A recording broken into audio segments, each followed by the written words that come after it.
So dia punya viewer, tengoklah, ada setengah orang dia minat petak, ada setengah orang dia minat memanjang. Okey, so yang ni memanjang.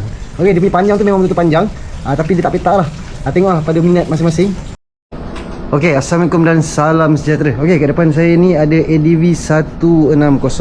Okey, kedatangan customer daripada Puchong ke Kampung Melayu Subang, tempat saya ni, untuk buat pemasangan navigator macam ni lah. Okey, navigator ni. So customer cuma pandai pasang dekat sini je lah, navigator ni dia pasang dulu kat sini. Okey. So yang lain tu nanti saya pasang lah untuk wiring dia. Kamera dia saya akan pasang. Okey. So nanti kita tengok selepas siap pemasangan untuk navigator macam ni, dekat ADV 160 ni. Dan yang membuat pemasangan dengan saya akan ajar cara penjagaan untuk tahan lebih lama lah untuk navigator ni. Okey. So nanti kita tengok. Okay, so alhamdulillah kita dah pun siap pasang navigator dan dashcam dekat ADV 160. Okey. So sebab motor ni pasang motor ni pasang navigator saja. Okey, jadi okey, navigator yang customer ni pilih, okey, customer ni beli sendiri dan bawa dekat saya untuk buat pemasangan saja. Okey, navigator ni jenis apa orang kata? Memanjang. Dia bukan lebar ataupun petak tau, dia jenis memanjang.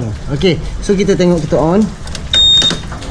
So customer dia dah beli siap awal-awal. Oh tak, dia bukan pakai tapak, dia terus ikat kat sana tu. Dia ikat kat sini. Dia tak pakai tapak tau, dia ikat terus kat sini. So customer ni awal-awal dia dah ikat skrin ni dekat sini. Okey, so macam yang anda lihat, okey, navigator ni terus masuk ke CarPlay. Okey, so yang mana iPhone dia pakai CarPlay lah, yang mana Android dia pakai Android Auto. Okey, jadi kita pergi sini. Okey, so kita tengok dashcam dia. Okey, ini adalah dashcam depan dan ini adalah dashcam belakang.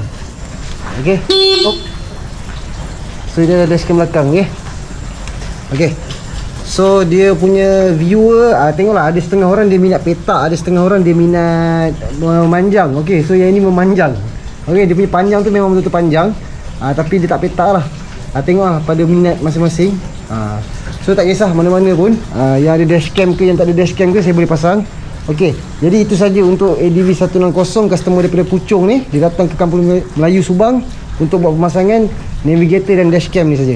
Okey, so kepada anda di sana yang berminat nak pasang apa-apa aksesori berkaitan elektrikal, boleh terus kontak saya dekat nombor yang tertera ni. Okey, ciao.